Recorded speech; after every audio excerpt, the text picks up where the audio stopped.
Welcome. Hello. I'm Judy Cameron, and this is Sun River Chambers Noontime Tuesdays Lunch and Learn Talk, sponsored by the First Interstate Bank.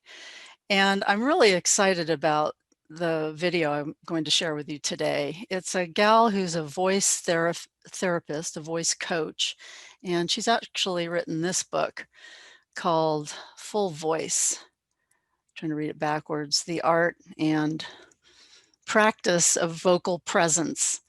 Barbra McAfee is her name. And I think if I had to choose a profession that I'm most inspired by, it would be mediation and or how we communicate. Because I met Marshall Rosenberg, a San Francisco psychologist years ago, watched him give a few talks, and he had a communication system called nonviolent communication. And it was so inspirational because he went all over the world to these conflict-ridden countries and talked to people who were in high levels of conflict and helped them see their commonalities versus what they disagreed about. And I've always been so interested in this topic. And today there's a TED Talk I wanted to share with you because she presents another way for us to communicate that is quite fun. And it's based on the 5 elements from Chinese medicine. Remember the band Earth, Wind, and Fire, and metal, and what's the other one? It's not wind, she calls it air, but there's one I'm forgetting. Anyway, she'll talk about it. And it's just another way for us to communicate.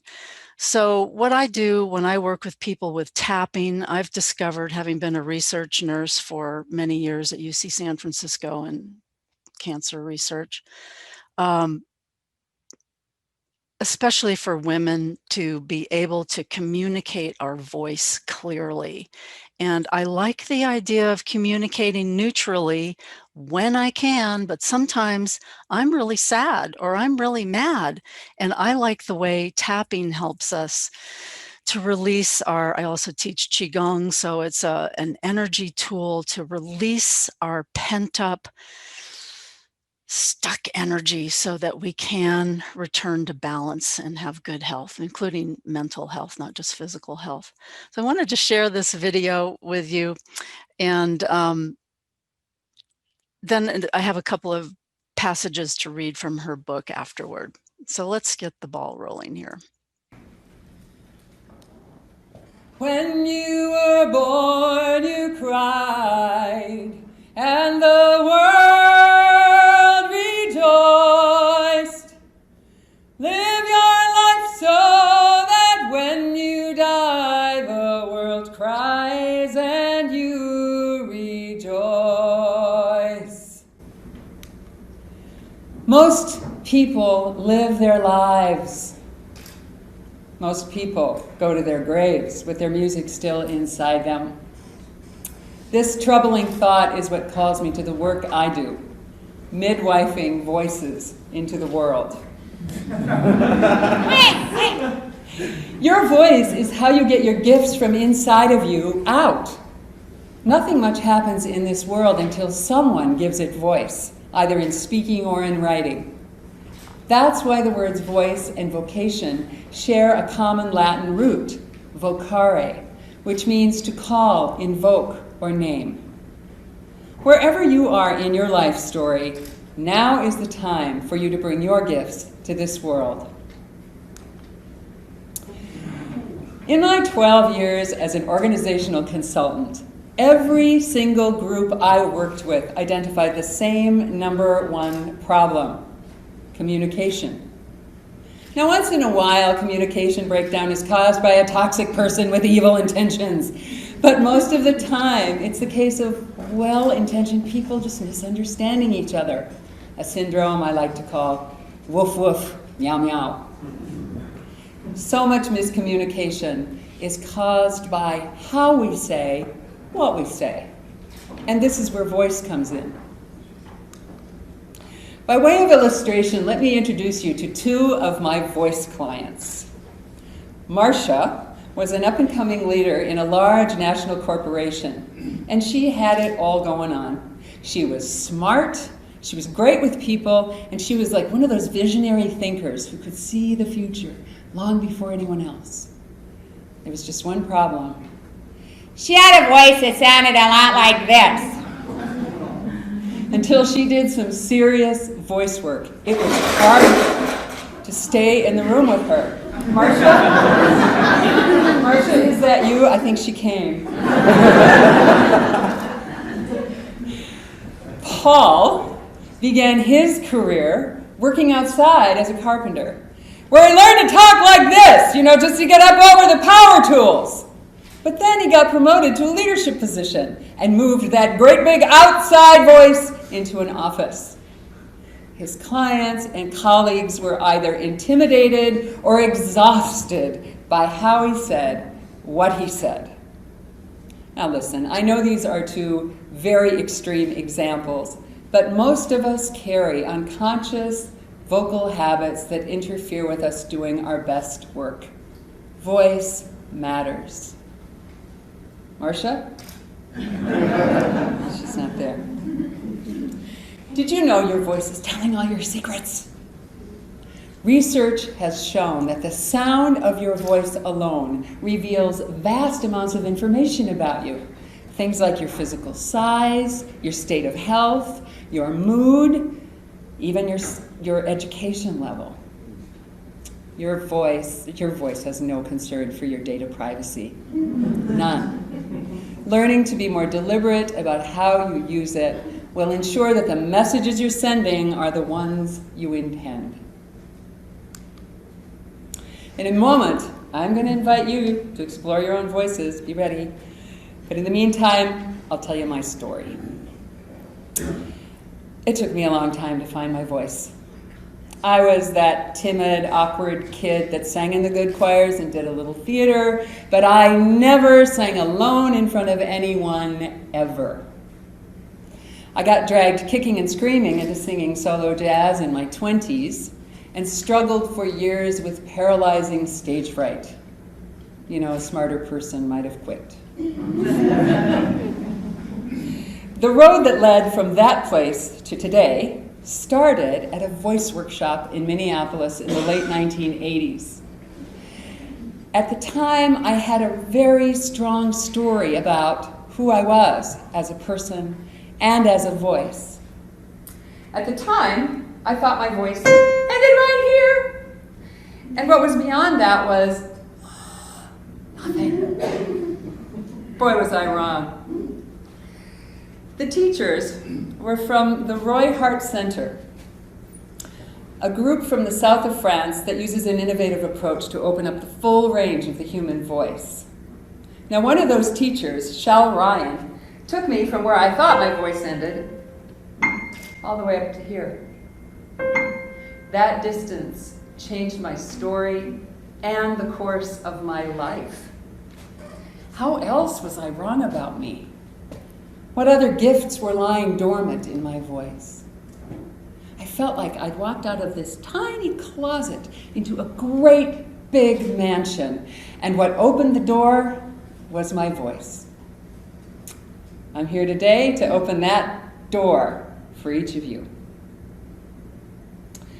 So here's how this will work. We're going to explore the 5 Elements framework, a tool for unleashing the power in your voice. I developed this approach by combining the Raitt work with Jungian psychology and yoga. Mostly, I just paid attention to people's voices. And what struck me is that most of us are using just a tiny fraction of the vocal range we have available. Now, if we sing, we might use a little bit more. What lies out here in the realm of sound is rich with discovery. Dee, dee, dee, dee, dee. Okay.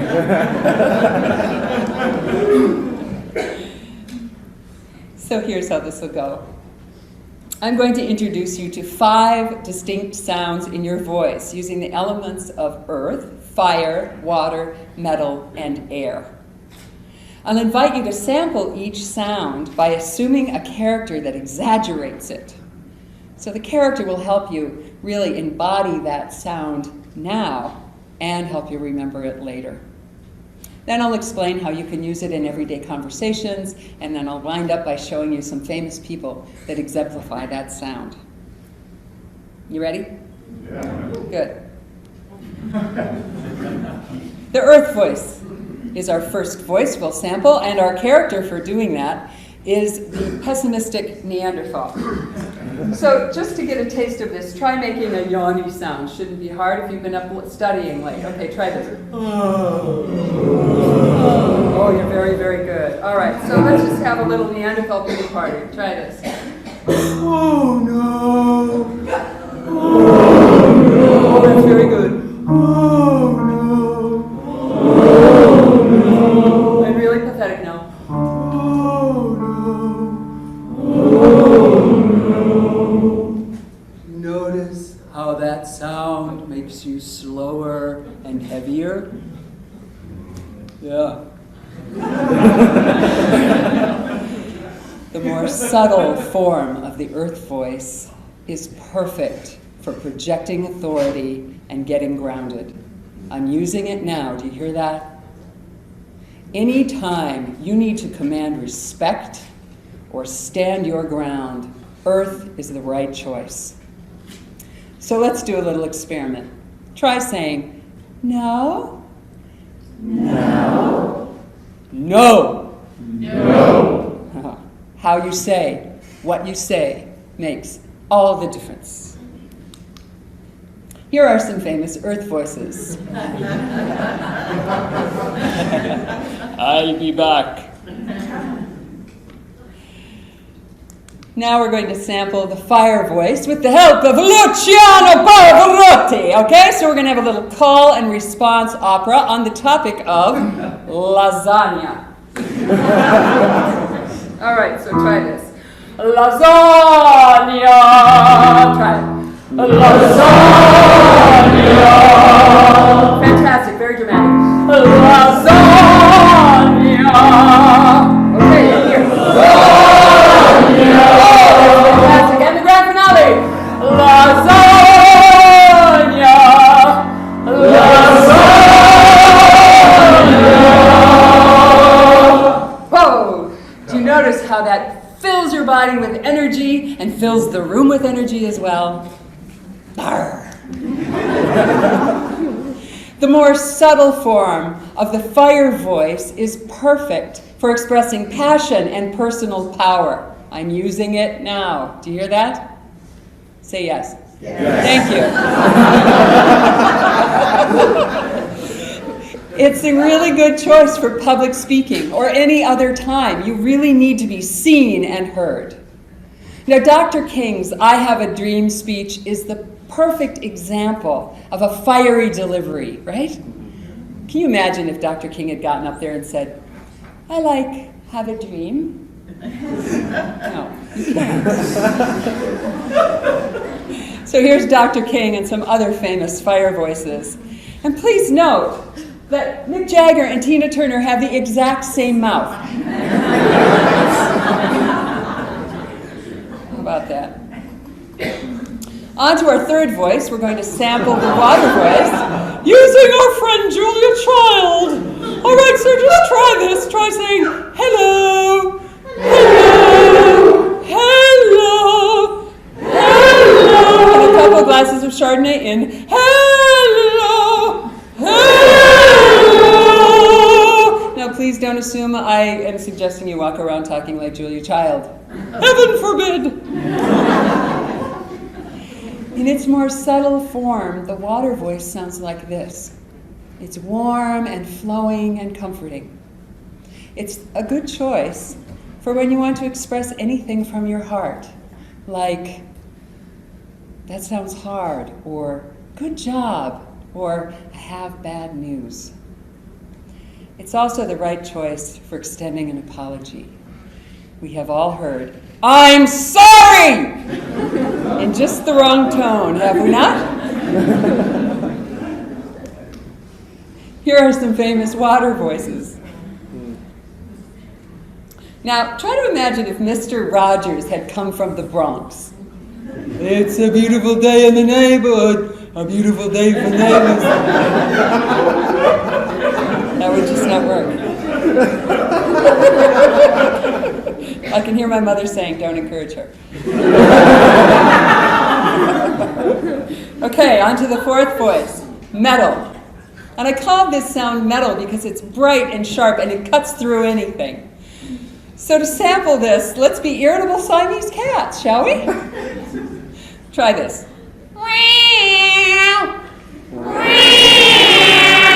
Great. And ugly faces help. Oh my land, that is loud, isn't it? Yeah. Well, this more subtle form of the metal voice is good for pretty much one thing: amplification. It's the right choice anytime you're having a hard time being heard, like in a really noisy environment, or if you're speaking to someone who's a little hard of hearing. I'm using it now. Can you hear that? Yeah. Thank you. And also, if you're speaking to a large group like this and the microphone goes dead, the metal voice will help you come through loud and clear. Right? Right. All right, good. Here are some famous metal voices. I'll fix you, my pretty. All right. One to go. The fifth. Air, I know. We all make that sound around babies, don't we? And we talk to them there. So let's try this. Let's sample this voice by saying hi to the baby, okay? So let's try this. Hi. Hi. Good. Hi. Hi. Yeah, one more flirt. Hi. Hi. Do you notice how that kind of lightens up your face and the room, too? We have dead eyes here in Minnesota. This is a good one for us. Now, people have a really hard time believing there's a place for the air voice in the world of work. But here are two. If you want to inspire the imaginations of the people around you, air is a good choice. So consider the difference between, I have an idea, and I have an idea. Right? It's also a really good choice for storytelling. Once upon a time, in a land far, far away, the air voice evokes another place and time and a delicious sense of mystery. Do you feel that? Yes, it's thrilling. Here are some air voices. Staying alive, staying alive, staying alive. Okay, so now you've sampled all five. So let's review. Earth. Earth. Fire. Fire. Water. Water. Metal. Metal. Air. Air. And you know, here's the thing. Each of these voices are just perfect and just terrible, depending on the situation, right? There is no one voice that works in all circumstances. In the chaos and distraction of these times, have you noticed how hard it is to connect with other people? Having access to all five sounds will give you the opportunity to communicate with more people about more things more effectively.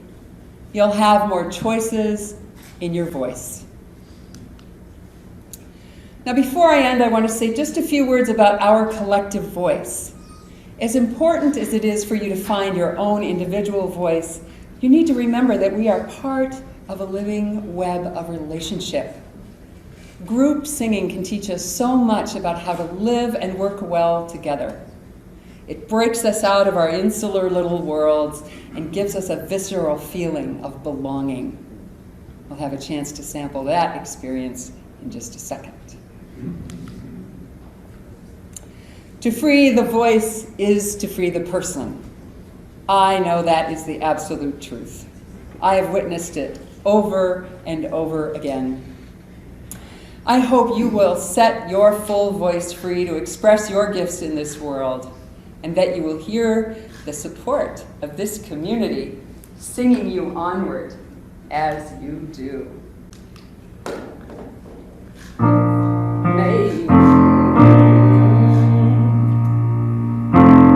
May you breathe easy, may your heart be light, may you open your life to enjoy each delight, may you walk with assurance that your way is blessed, may you dwell in the spirit of yes.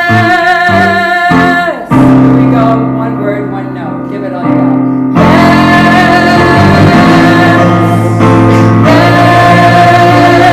Try some harmonies.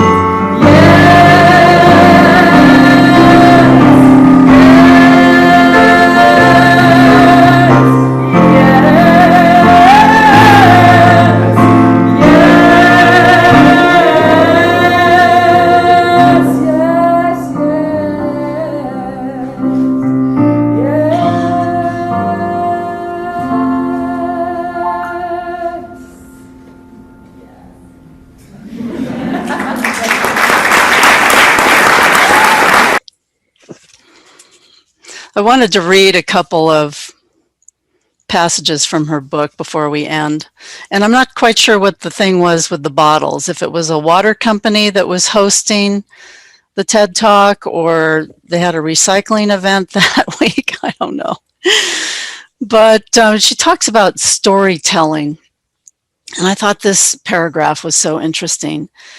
One of the oldest cultures on Earth, the Australian Aboriginal people, offers another vivid example of how powerful the voice is in an oral traditional culture. Aboriginal people believe that their ancestors literally sang the world into being. Their song leaders memorized long and complex songs, the song lines that passed in an unbroken line from generation to generation for 40,000 years. They relied on these song lines for many things in their society. Travelers who knew these songs were able to literally sing their way safely through the vast outback by following the song lines. Embedded in the song lines was the physical geography of the land, including sources of food and water. It's amazing to me. The song lines also related spiritual stories and sacred sites reflected in each place. That's pretty cool. And there were two quotes I wanted to share with you about the earth voice.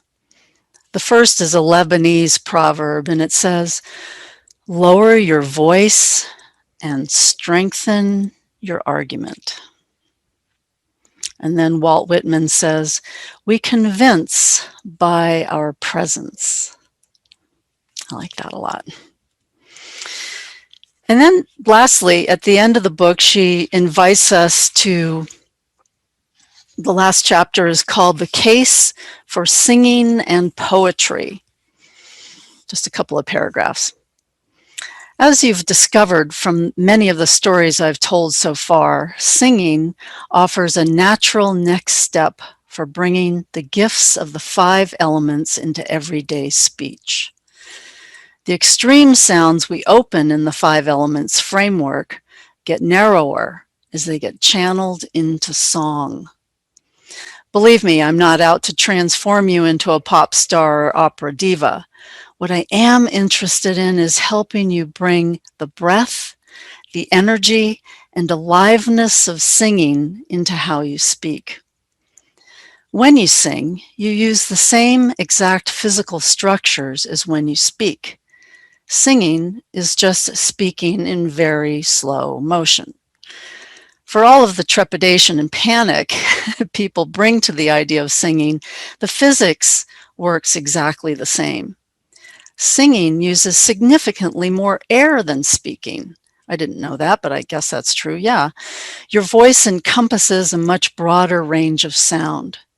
Even your facial expressions, movements, and emotional expressions are amplified and more alive.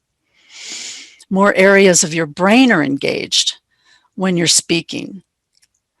Songs also function as mnemonic devices for accessing particular colors. For instance, belting a big Broadway tune can help you instantly recall the sensations of the fire voice.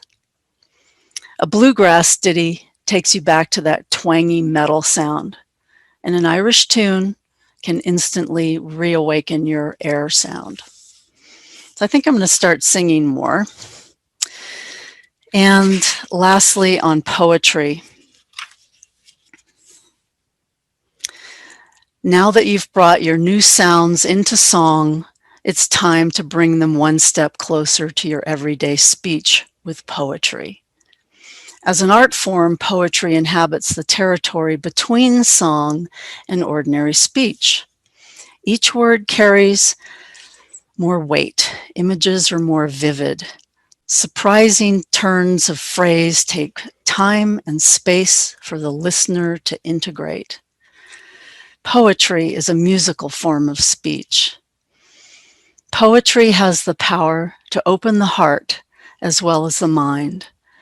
A good poem can quickly reconnect us to our humanity and awaken the sense of mystery that so often gets lost in the frenetic paces of our lives. So I hope you enjoyed that. I enjoyed reading the book, and I love finding new ways to communicate better so that I can be heard, I can be seen, so I can hear and see others better. And I just really appreciate your being here. Any thoughts, Sue? Yeah, I don't think I have a very good singing voice. But Well, that's what she said. She's around. critical. She says we're mostly critical of our voices, no. but I've been seconded and third on this. well, Yeah, and tough, you know.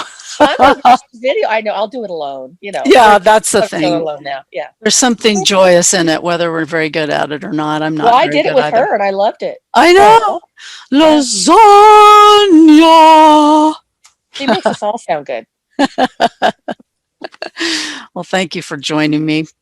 Thank you. I will end the recording, and we'll see you next week. Yeah. See you then. Thanks so much. Take care. You too. Bye-bye. Bye.